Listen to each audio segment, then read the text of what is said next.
Ya pemirsa, hujan deras yang mengguyur Pulau Dewata, Bali menyebabkan sejumlah desa di Jemberana dan Gianyar kebanjiran. Bahkan derasnya arus banjir sempat menyeret kendaraan dan seorang warga serta merusak permukiman.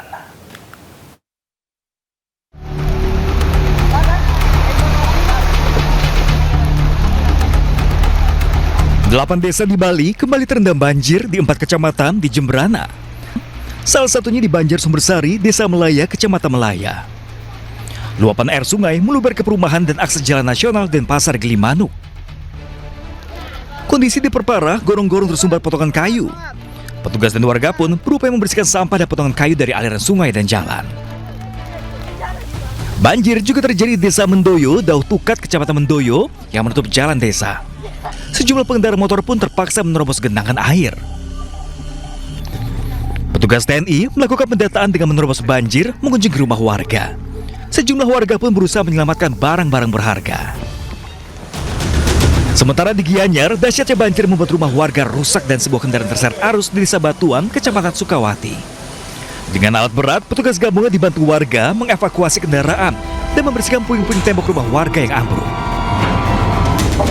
Sebelumnya, kawasan Sukawati Gianyar diterjang banjir akibat diguyur hujan deras pada Senin sore.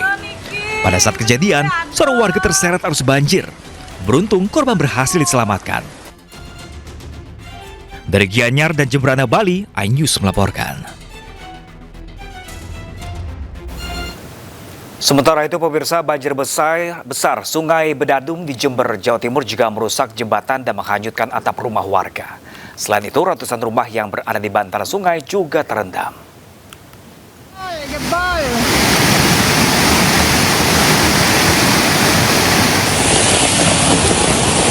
Banjir luapan Sungai Bedadung melanda sejumlah wilayah di Kabupaten Jember, Jawa Timur. Debit air meningkat cepat setelah hujan deras mengguyur kawasan hulu. Arus banjir ini merusak jembatan Patemon di Pakusari. Sebagian jembatan hanyut dan tak bisa dilalui. Sementara di Kecamatan Patrang, atap baja spandek rumah warga hanyut terbawa arus banjir. Air banjir juga masuk dan merendam rumah warga. Warga terdampak langsung mengungsi ke rumah tetangga untuk sementara waktu. Air datangnya jam 5. Begitu cepat Pak kejadiannya, sehingga warga tidak sempat untuk menyelamatkan harta bendanya. Yang terdampak di situ kira-kira ada 4-5 rumah. Ya, alhamdulillah tidak ada korban jiwa. Kalau korban material saya kira diperkirakan cukup banyak. Petugas mengimbau warga yang tinggal di bantaran kali sungai untuk tetap waspada terhadap potensi banjir susulan. Dari Jember, Jawa Timur, Bambang Sugiarto, iNews melaporkan. Sebuah jembatan penghubung antar desa putus diterjang banjir usai hujan deras mengguyur kota Sukabumi, Jawa Barat. Hujan juga membuat tebing setinggi 20 meter longsor hingga menimbun ruas jalan. Iya baru dak, yo jembatan deh. Hancur, hancur. Inilah kondisi jembatan Cikolomerang yang ambruk usai diterjang derasnya banjir luapan sungai. Jembatan penghubung antar desa Hegarmana dan Bantar Kalong, Kecamatan Warung Kiara, Kabupaten Sukabumi terputus hingga tidak bisa dilalui kendaraan. Hujan deras dengan intensitas tinggi yang mengguyur wilayah Sukabumi juga menyebabkan tebing tinggi 20 meter dengan panjang 25 meter longsor dan memutus akses jalan penghubung antar desa.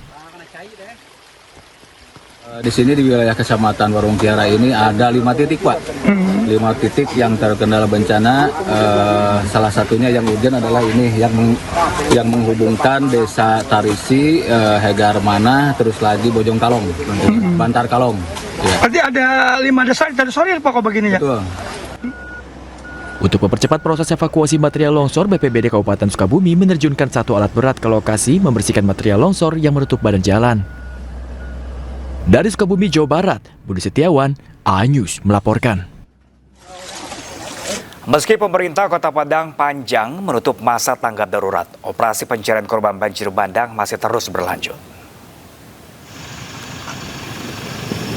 Penutupan masa tanggap darurat banjir bandang di Kota Padang Panjang tidak menghentikan langkah tim SAR gabungan dalam mencari korban. Tim SAR menegaskan operasi pencarian tidak mengacu pada keputusan pemerintah daerah. melainkan mengikuti arahan Search Management Committee atau SMC. Tim SAR gabungan membagi pola pencarian ke dalam 3 Search and Rescue Unit atau SRU, mulai dari penyisiran di wilayah Megamendung, Kabupaten Tanah Datar, penyusuran darat sepanjang aliran sungai hingga penyisiran menggunakan perahu karet.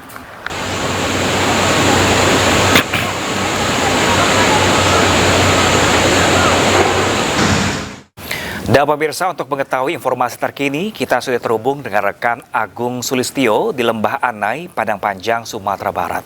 Selamat siang rekan Agung, bagaimanakah update pencarian korban pada siang hari ini? Baik Pram, saat ini saya berada di Megamendung, jalur Lembah Anai, antara Padang Panjang dan Kabupaten Tanah Datar. Seperti yang diberitakan sebelumnya, meski tanggap darurat sudah dihentikan oleh pemerintah Kota Padang Panjang, namun operasi pencarian korban masih terus dilakukan. Dan saat ini di belakang saya ini merupakan termasuk lokasi pencarian dan lokasi perbaikan aliran arus sungai dan perbaikan jalan lintas Sumatera.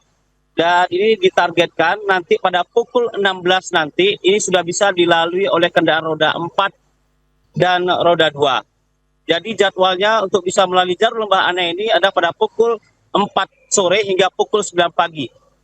Dan untuk saat ini proses di sekitar lokasi sudah ditembaikan anggota SAR ini yang memantau alat bekerja, dan diharapkan dengan adanya alat berat yang bekerja menggali puing-puing atau batu-batuan yang ada di tengah sungai ini bisa menemukan korban yang sudah tertimbun. Bang, ini memang standby di sini, Bang? Ya betul, kita sesuai arahan pimpinan, kita standby di mendampingi alat berat kerja. Apabila dalam penggalian material yang ada di sungai ditemukan nanti ada jenazah, kita langsung evakuasi masuk ke dalam kamar. Ya. Baik, Pak Ustaz, demikian untuk kita Megamendung ini. Karena di pergerakan ini mungkin masih ada korban-korban yang tertimbun material di jalur ini. Dan untuk upaya perbaikan ini masih dikejar dan diharapkan pada malam tahun baru nanti jalur sudah bisa aktif secara normal. Ya, Pram. Baik, Agung Sulistyo melaporkan langsung dari Padang Panjang, Sumatera Barat. Terima kasih dan selamat bertugas kembali rekan Agung.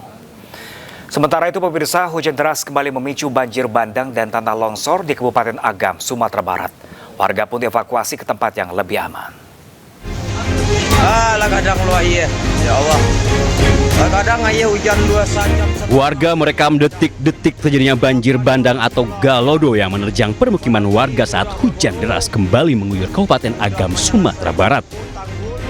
Di kawasan Danau Maninjau, Nagari Sungai Batang, Kecamatan Tanjung Raya, banjir juga menjebol dinding sekolah SDN 14 Jorong Labuah.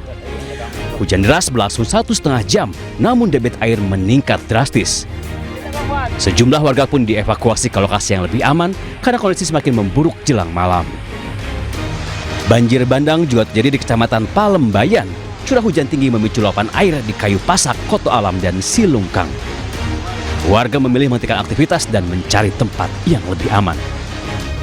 Sementara di Kecamatan Palupuh, hujan deras memicu longsor di ruas jalan Bukit Tinggi Pasaman, tepatnya di Paninggiran Ateh Nagari dan Limo.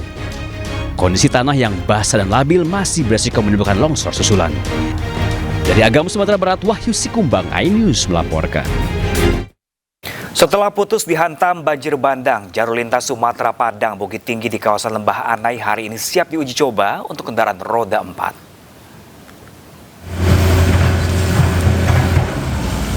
Dalam penanganan banjir bandang di Sumatera Barat, Kementerian PU mencatat ada 31 jalan dan 12 jembatan nasional yang terdampak.